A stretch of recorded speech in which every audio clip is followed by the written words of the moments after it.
반갑습니다. 잘 지내셨나요? 오늘은 세계 선교 역사 이야기 마지막 강의가 되겠습니다. 이 시간에는 선교란 무엇인가, 선교 정의에 대하여서 다시 생각해 보려고 합니다. 지금까지 22번에 걸쳐서 세계 선교 역사에 대하여 줄거리를 중심으로 강의를 쭉 해왔습니다. 여러분들 잘 들으셨고 또 많은 유익이 되셨나요? 여러분들에게 유익이 꼭 될 수 있기를 바랍니다. 무슨 공부든지 두 가지가 중요한 것 같아요. 첫 번째는 그 교과서를 잘 이해하는 것이고, 두 번째는 히스토리, 그 교과서가 적용되어 온 히스토리를 공부하는 것입니다. 이 두 가지만 공부를 잘하면은 어떤 분야에서든지 훌륭한 지도자가 될 수 있고 또 안내자가 될 수 있다라고 생각을 합니다. 기독교 선교를 이해하려면은 교과서가 되는 성경을 잘 이해해야 되겠고, 두 번째는 선교 역사 2000년 동안 선교가 어떻게 이루어져 왔는지 그 히스토리를 공부하는 것입니다. 그래서 기독교 지도자가 되려고 하는 사람들, 또 선교에 헌신하려고 하시는 분들, 또 많은 분들을 신앙적으로 도와주기를 원하는 분들은 이 성경과 교회 역사 또는 선교 역사를 공부하는 것이 꼭 필요하다라고 생각이 듭니다. 지금까지 2000년 동안 선교 역사를 공부하면서 훌륭한 부분도 있었고 또 아쉽고 반성해야 하는 그런 부분들도 발견할 수가 있었습니다. 다양한 시대, 다양한 장소, 다양한 민족, 다양한 상황 속에서 복음을 전해왔습니다. 그런 흔적들이 모여서 역사를 형성하였습니다. 역사란 무엇인가? 첫 시간에 제가 강의를 하였듯이 과거와 현재의 살아있는 대화다, 그렇게 말할 수 있습니다. 이 정의는 영국의 E.H. 카라고 하는 역사학자가 한 유명한 말이죠. 역사란 대화다. 단순한 과거 지식, 과거 기억이 아니라 대화다. 죽은 대화가 아니고 살아있는 대화다. 그럼 무엇과 무엇의 대화인가? 과거와 현재의 살아있는, 끊임없는, 계속되는 대화가 히스토리다. 그렇다면 선교 역사란 무엇입니까?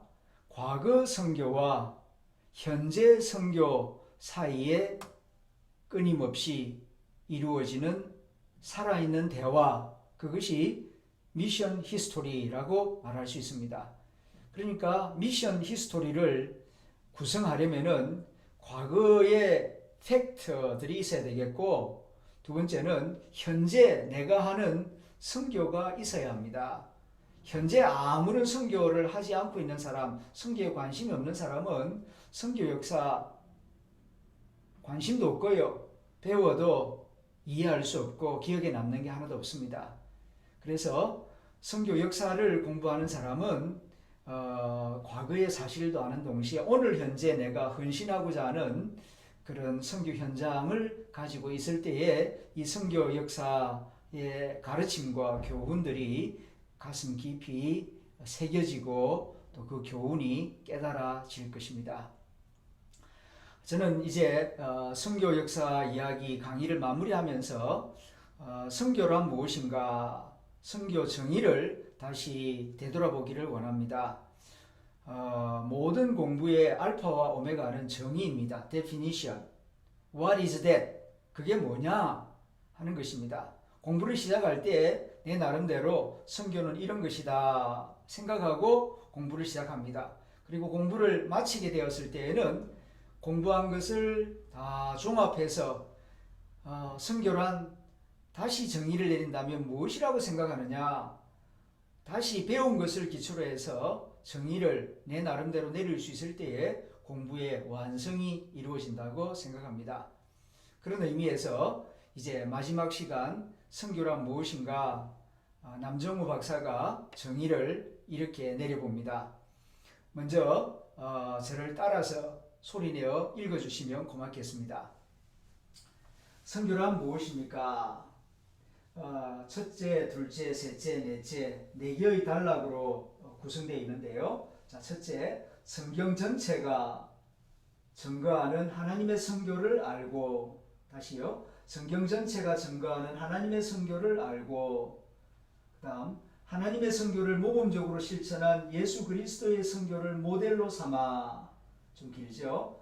하나님의 선교를 모범적으로 실천한 예수 그리스도의 선교를 모델로 삼아, 이게 선교의 대전제입니다. 선교의 전제. 다시 한번 해봅시다. 성경 전체가 증거하는 하나님의 선교를 알고 하나님의 선교를 모범적으로 실천한 예수 그리스도의 선교를 모델로 삼아. 그 다음 이제 선교의 1단계, 2단계, 3단계가 있는데요. 자, 1단계, 예수 그리스도에게 전혀 충성을 바치지 않고 있는 자들에게, 대상이죠. 문화적, 심리적 경계선을 넘어 가까이 다가가서 적절한 현장화를 통하여 예수의 복음을 전하는 것이다. 이것을 이제 영혼 구원 사역으로서 선교입니다.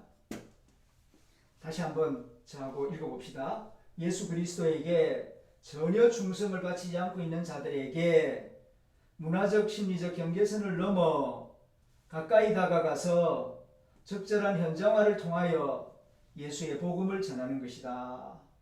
이것이 영혼 구원 사역으로서의 선교이고요. 자, 그 다음 이제 교회 개척 사역으로서의 선교인데 따라해 보십시오. 그 다음 그들에게 성경을 읽게 하고 가르쳐서 예수 그리스도를 그들의 주와 구주로 받아들이게 하여 현지 교회와 보편적 교회와 하나님 나라의 세 가지죠. 현지 교회와 보편적 교회와 하나님 나라의 신실하고 믿음직하며 책임 있는 구성원이 되게 하는 것이다. 이것을 교회 개척 사역으로서 선교입니다. 한 번 더 해보겠습니다. 그 다음 그들에게 성경을 읽게 하고 가르쳐서 예수 그리스도를 그들의 주와 구주로 받아들이게 하여, 이게 이제 세례를 주는 거죠. 교회 구성원이 되게 하는 것입니다. 근데 어떤 구성원? 현지 교회와 보편적 교회와 하나님 나라에 신실하고 믿음직하며 책임 있는 구성원, 한마디로 좋은 교회 교인이 되게 하는 건데, 좋은 교인이란 신실하고 믿음직하며 책임 있는 구성원이 되게 하는 것이다. 그 다음 마지막으로 이제 이거는 하나님 나라 사역으로서의 선교인데요. 그리고 성령의 인도하심에 따라 현지에서 영적 책임과 사회적 책임 두 가지입니다. 영적 책임과 사회적 책임을 위하여 헌신하며 하나님의 뜻이 하늘에서 이룬 것처럼 선교 현장에서도 이루어지도록 협력을 증진시키는 것이다. 이 사역을 하나님 나라 사역으로서의 선교입니다. 선교에 세 가지 차원이 있어요. 영혼 구원 사역으로서의 선교, 교회 개척 사역으로서의 선교, 하나님 나라 사역으로서의 선교, 이렇게 구분할 수 있습니다. 다시 한번 하나님 나라 사역 따라해 주시기 바랍니다. 그리고 성령의 인도하심에 따라 현지에서 영적 책임과 사회적 책임을 위하여 헌신하며 하나님의 뜻이 하늘에서 이룬 것처럼 선교 현장에서도 이루어지도록 협력을 증진시키는 것이다. 선교 사역을 하시려고 하는 분들은 이 선교 정의를 가능한 한 꼭 외우시면 좋겠습니다. 그리고 외우면서 걸어다니면서 사역하면서 이 선교 정의를 자꾸 고백하면은 내가 지금 선교 사역을 어떻게 하고 있나, 올바르게 하고 있나, 잘못하고 있나 하고 있는데 선교 사역들 가운데에서 어떤 부분에 지금 내가 집중하고 있나, 이런 것들을 점검하면서 선교를 잘해 나갈 수가 있을 것입니다. 저는 이 선교 정의가 선교 현장에서 나침반 같은 역할을 한다라고 생각합니다. 이렇게 이 선교 정의를 제가 나름대로 만들어 보았는데요. 자, 이 선교 정의는 하늘에서 뚝 떨어진 것이 아니고 번안한 것입니다. 번역이 아니고요. 번안한 것입니다. 원래는 그 미국의 선교 신학자 도널드 맥가브란의 선교 정의를 번안한 것입니다. 번안했을 뿐만 아니라 조금 더 보충하고 확장시키고 조금 세밀화해서 이렇게 자세하게 길게 선교 정의를 제 나름대로 만들어 보았습니다. 이것을 만들 때에는 선교학자들의 선교 이론들도 참고하고 특별히 선교 역사 2000년 역사를 공부하면서 이런 정의를 생각해 내었습니다. 또 한 가지는 제가 5년 동안 러시아 모스크바에서 선교 현장에서 있으면서 선교는 무엇인가? What is all mission about? 선교를 통전적으로 어떻게 정의할 것인가 많이 고민하면서 이런 정의를 생각했고요. 또 한 가지는 장신대에서 또 영남신학대학교에서 계명대학교 대학원에서 또 대전신학대학원에서 한신대학교에서 선교학 강의를 제가 10년 넘게 해왔는데요. 그렇게 선교를 가르치면서 선교란 무엇인가 저 나름대로 고민하고 생각하는 가운데에 이런 정의를 나름대로 만들어 내었습니다. 첫째는 선교의 전제이고 선교의 이 세 가지 차원이 있다 말씀을 드렸습니다. 이 세 가지 차원이 어떻게 보면은 선교 역사를 말해주고 있어요. 특별히 개신교 선교 역사가 이 세 가지 차원을 가지고 있는데요. 첫 번째는 이제 영혼 구원 사역. 여기에 집중한 그 선교사들이 모라비안 선교사들, 경건주의 선교사들이 주로 이 영혼 구원 사역에 아주 탁월한 그 열심과 헌신을 보여주었습니다. 또 다른 곳에서는 이제 선교 단체들, CCC라든가 내비게이터라든가 이런 선교 단체들이 영혼 구원 사역으로서의 사명감을 가지고 있고 또 열심을 내고 있습니다. 그다음 이제 교회 개척 사역으로서의 선교, 이제 이런 선교 사역에 아주 그 탁월한 두각을 보인 사람들이 이제 헨리 벤이라든가 또 그러니까 삼자 원리, 네비우스의 삼자 원리 같은 이런 이론들이 이 교회 개척 사역 선교에 해당되는 선교 이론들입니다. 특별히 이제 이 선교는 이제 19세기 영국, 미국 선교사들이 아시아, 아프리카에서 교회 개척을 많이 했죠. 우리나라의 사무엘 마펫이나 언더우드, 아펜젤러도 19세기에 우리나라에 와서 교회 개척 사역을 잘 했습니다. 그래서 교회가 마을마다 세워지게 되고 크게 성장하는 그런 일들이 이루어졌습니다. 그 다음 이제 이 하나님 나라 사역입니다. 이거는 이제 주로 이제 2차 대전 이후 특별히 이제 1952년 독일 빌링겐 대회에 하나님 선교 미시오 데이 개념이 나오면서 교회를 세우는 것뿐만 아니라 이 사회 속에 하나님의 샬롬을 이루자, 그리고 비인간화되어가는 이 세상을 인간화 시켜나가자, 하나님의 형상을 회복하자. 그래서 JPRC, J, Justice, 정의로운 세상, 그다음 P, 평화로운 세상, 전쟁과 핵무기를 만들고 서로 민족과 민족이 싸우고 테러하는 그런 세상이 아니라 서로 평화 공존하는 그런 하나님의 나라. 그 다음에 IC, Integrity of Creation, 창조 보존이죠. 하나님 만든 이 생태계를 건강하게 회복시키는 그런 사역이 선교 사역이다. 이렇게 해서 하나님 나라를 이루어나가는 사역이 이 시대에 필요하다. 그래서 이 이제 2차 세계대전 이후에는 하나님 나라 사역으로서의 선교를 말하고 있습니다. 자, 이런 일을 주로 하는 단체는 주로 이제 NGO가 중심이 되어서 이런 일들을 많이 하고 있죠. 선교는 이렇게 한 가지 차원이 아니고 세 가지 차원이 있다. 영혼 구원 사역, 교회 개척 사역, 하나님 나라 사역.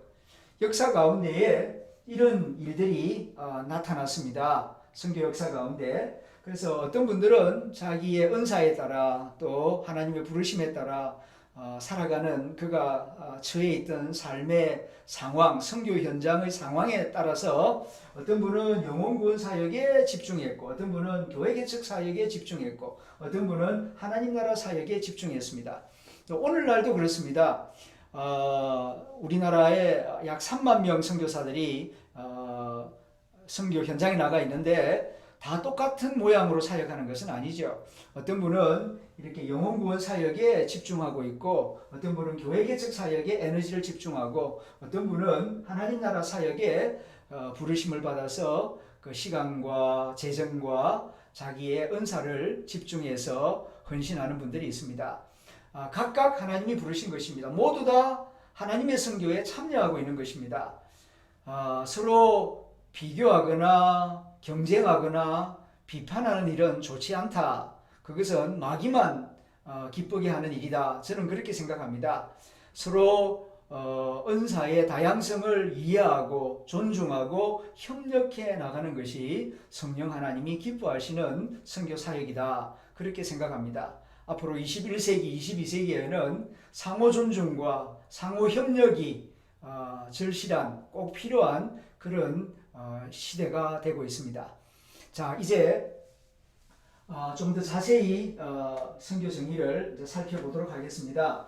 이 선교 정의를 이제 생각하면서 선교 역사를 다시 공부한다면은 어느 시대에 어떤 선교사의 선교 사역을 이제 분석하고 평가할 때에 이 선교 정의를 기준 바로메타로 삼아서 이 선교 사역이 어떤 점에서 훌륭하고 어떤 점에서 부족함이 있는가를 이렇게 분별하고 판단할 수 있을 것입니다. 뿐만 아니라 어떤 교회의 선교 사역, 또 어떤 선교 단체의 선교 사역, 어느 선교사가 어느 지역에 들어가서 30년, 40년 선교 사역을 하고 마무리했다. 그 선교 사역을 나름대로 분석하고 평가하려고 할 때 그 기준이 무엇이 되겠습니까? 제 생각에는 이 선교 정의를 기초로 해서 그분의 선교 사역을 분석하고 평가한다면은 비교적 객관적이고 제대로 된 선교 신학이 있는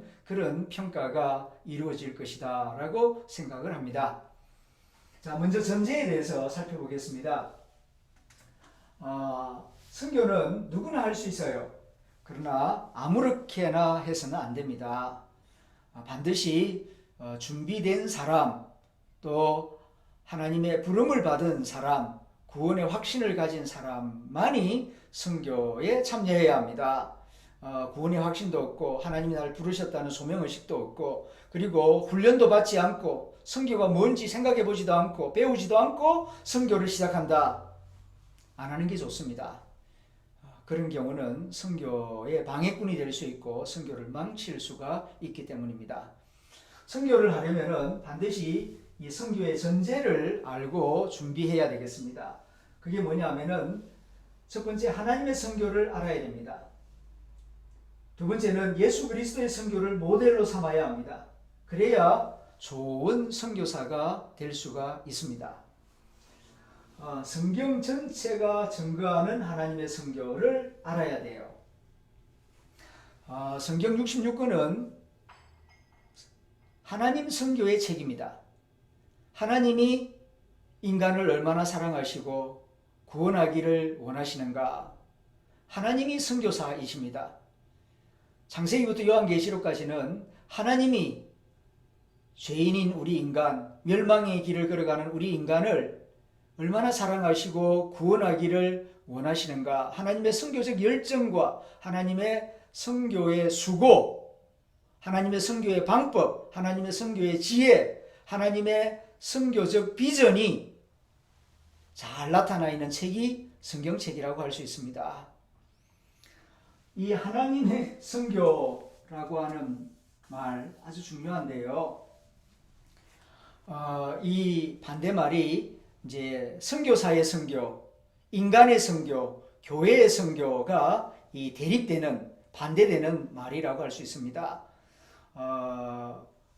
어떤 면에서 19세기까지는 선교가 교회의 선교, 선교단체의 선교, 선교사들의 선교 또는 인간의 선교였습니다.